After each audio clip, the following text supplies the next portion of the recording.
خواجہ قطب صاحب ولی مادر ذات تھے، جو کرامات اور تصرفات ان کو بچپن ہی سے حاصل تھے وہ فیض و کرامات کسی دوسرے ولی اللہ نے نہیں پائے۔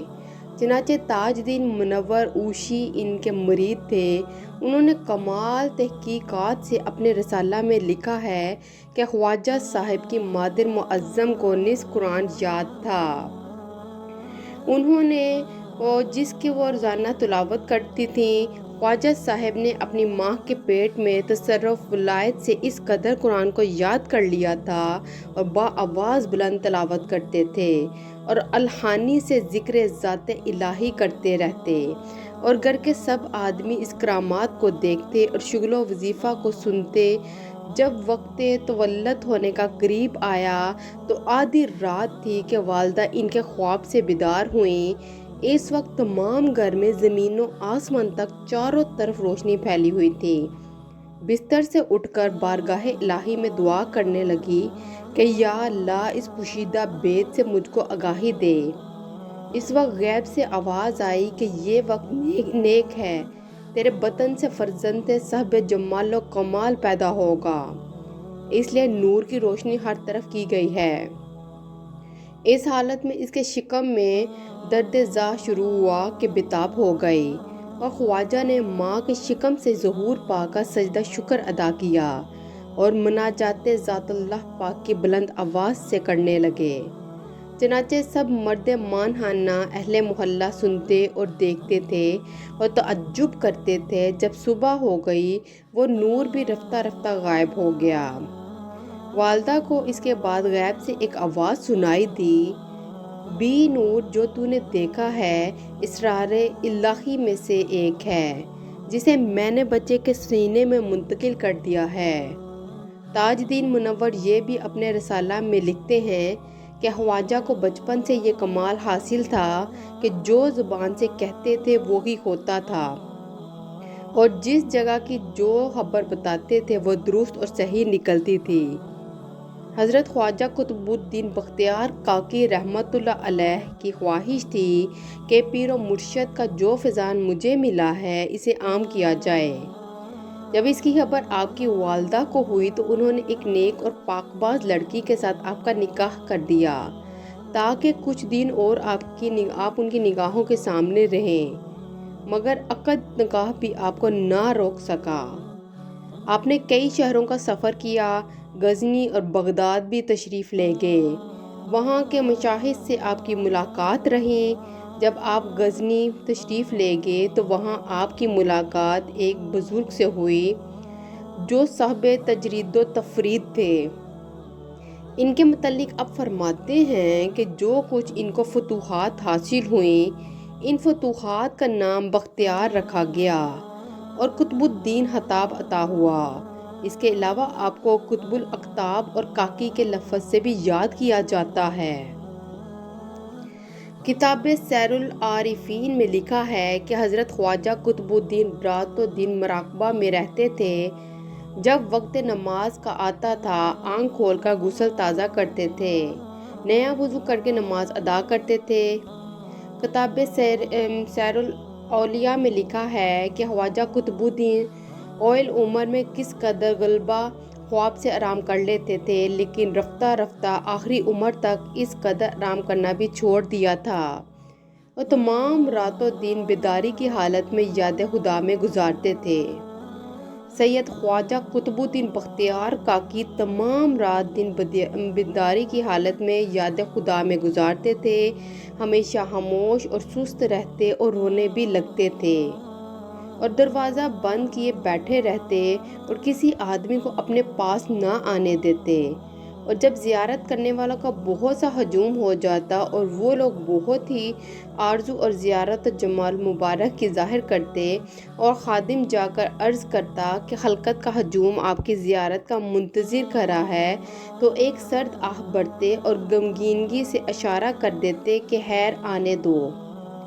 جب خلقت آ جاتی تو حضرت خواجہ ایک نظر سب کو دیکھ کر خادم سے اشارہ کرتے تھے کہ ایک پیالہ پانی کا سب کے روبرو گردش دے کر سب کو رخصت کر دے۔ خادم ایسا ہی کیا کرتا اور جب تک لوگ تبرک کو پانی کر لیتے رہتے حضرت خواجہ کھڑے ہوئے واضح و نصیحت ان کو کیا کرتے، اور جب تبرک بڑھ چکتا تو خادم سے اشارہ کر دیتے کہ ان کو رخصت کر دے۔ حضرت قطب الاقطاب نے فرمایا کہ مجھے ابتدا میں قرآن مجید حفظ نہیں ہوتا تھا، جس کی وجہ سے میں سخت پریشان تھا۔ ایک روز میں نے جناب رسالت مآب صلی اللہ علیہ وآلہ وسلم کو خواب میں دیکھا۔ میں نے اپنی آنکھیں حضور صلی اللہ علیہ وآلہ وسلم کے پائے اقدس پر ملتے ہوئے رونا شروع کیا اور عرض کیا، حضور صلی اللہ علیہ وآلہ وسلم، میں قرآن پاک حفظ کرنا چاہتا ہوں مگر حفظ نہیں ہوتا۔ حضور مجھے حافظہ عطا ہوتا کہ قرآن شریف حفظ کر لوں۔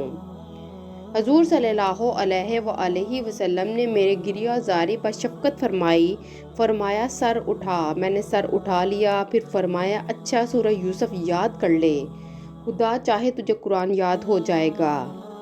خواب سے بیدار ہو کر فرمان رسول صلی اللہ علیہ وآلہ وسلم پر سورہ یوسف یاد کرنی شروع کی۔ سورہ یوسف یاد ہوتے ہی مجھے سارا قرآن شریف یاد ہو گیا۔ کرامات۔ نمبر 1، کاکی کی وجہ تسمیہ۔ جب خواجہ قطب الدین دلی پہنچے تو ایک نان بائی کے مکان پر قیام فرمایا اور اجرت پر کام شروع کر دیا۔ قحط کا زمانہ تھا، بادشاہ کے خزانے سے کئی من آٹا اس نان بائی کے ہاں آیا کہ روغنی روٹیاں پکائے۔ نان بائی نے روٹیاں تندور میں سینکنے کے لیے رکھیں اور خود سونے چلا گیا۔ اتفاقاً تمام روٹیاں جل گئیں اور فرمان شاہی کے مطابق حکومت کے کرندوں نے نان بائی کے گلے میں دستار باندھ کر سختی اور شدت سے کھینچا کہ اس قحط کے زمانے میں اتنا کھانا برباد کر دیا ہے۔ خواجہ نے فرمایا کہ بھائیو، اس نان بائی کو چھوڑ دو، میں تمہاری روٹیاں ٹھیک کر کے دے دیتا ہوں۔ آپ کے ارشاد کی وجہ سے ان لوگوں نے نان بائی کو چھوڑ دیا اور کہا کہ تم ہی ہماری روٹیاں ٹھیک کر کے دے دو۔ خواجہ نے تمام روٹیاں تندور میں دوبارہ ڈال دیں اور جب وہ روٹیاں تندور سے نکالیں تو تمام روٹیاں سفید اور ٹھیک تھیں۔ بادشاہ کو خبر ہوئی تو آپ کی ملاقات کو آیا۔